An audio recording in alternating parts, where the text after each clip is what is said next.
আসসালামু আলাইকুম বন্ধুরা, আমি আপনাদেরকে আজকে নিয়ে আসলাম খাগড়াছড়ির রাবার ফ্যাক্টরি। এখানে এক সময় রাবার নিয়ে এসে এখানে প্রসেসিং করা হতো। এখন আপাতত স্থগিত অবস্থায় আছে। আপনারা দেখতে পাচ্ছেন, পিছনের দেখাও, আমাকে দেখাইলে আপনার এখানে দেখো পিছনে পিছনে এই যে যে এখানে বক্সগুলো দেখতে পাচ্ছেন, আমি কিছুক্ষণ পর হয়তো আপনাদেরকে কাছে নিয়ে দেখাবো। এইখানে রাবার যে কষগুলো আছে দুধের মতো সাদা যে কষগুলো, এগুলো এখানে এনে তারা যেভাবে প্রসেসিং করে এগুলোকে শুকায়। শুকানোর পর যেই কাজটা করে সেটা হয়তো যদি ফ্যাক্টরি চালু থাকতো আপনাদেরকে দেখাইতে পারতাম, এখন হয়তো দেখাতে পারছি না, সেটা দুঃখজনক।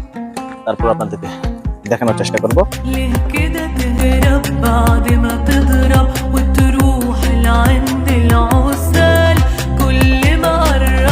আমি আপনাদের এখন যে বক্সের কথা বলছি, বক্সটা দেখতে থাকুন। সামনে নিয়ে আসলে একটা করে দেখাই। এই যে এই বক্স, এখানে কষগুলো রাবার কষ, যেখান থেকে আমরা রাবার পেয়ে থাকি, এই কষগুলো এখানে এনে যেভাবে কেমিক্যাল দিয়ে তারা প্রসেসিং করে ওইভাবে প্রসেসিং করে রাবার প্রস্তুত করে এবং সেটা বাইরে পাঠানো হয়।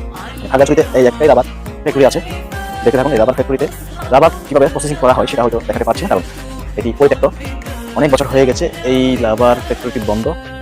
এখানে এখন গাড়ি পার্কিং করা হয়, নষ্ট গাড়ি, ভালো গাড়ি সবকিছু এখানে রয়েছে। এখানে মোটর সাইকেল রয়েছে দেখতে পাচ্ছেন, হয়তো মানুষও থাকে, যেটা এই গাড়িগুলো দেখে বোঝা যাচ্ছে। নিরাপদ স্থান হয়ে গেছে, পরিত্যক্ত একটি রাবার ফ্যাক্টরি আপনাদেরকে দেখানোর জন্য এসেছি। আসলে আসার কোনো উদ্দেশ্য ছিল না, তবে এই যে রাবার ফ্যাক্টরি বন্ধ হয়ে যাওয়ার কি কারণ সেটা হয়তো আমার জানা নেই। তবে আমি জাস্ট রাবার ফ্যাক্টরিটা আগে চিনতাম, ছোটবেলায় অনেকবার এসেছি, এবার প্রথম আসলাম, তাও মিডিয়ার মতো করে ক্যামেরার মাধ্যমে আপনাদেরকে দেখানোর চেষ্টা করছি। পড়ে যাবা, এটা হচ্ছে এখানে কি করা হয় দেখি। এখানে কি করা হতো জানি না, তবে এখানে বোতল পাওয়া যায়। এখানেও কি করা হতো জানি না, তবে এখানেও এখন বোতল পাওয়া যায়। অনেক অনেক সারি সারি বোতল আছে, এগুলো বস্তা নিয়ে আসলে হয়তো এগুলো নিয়ে বিক্রি করা যেত, কিছু টাকা হলো আয় হতো। ভিডিও থেকে তো আর আয় হয় না, বোতল পুরাই বিক্রি করলে কিছুটা আয় হতো। একটু মজা করলাম, আবার সিরিয়াসলি নেবেন না।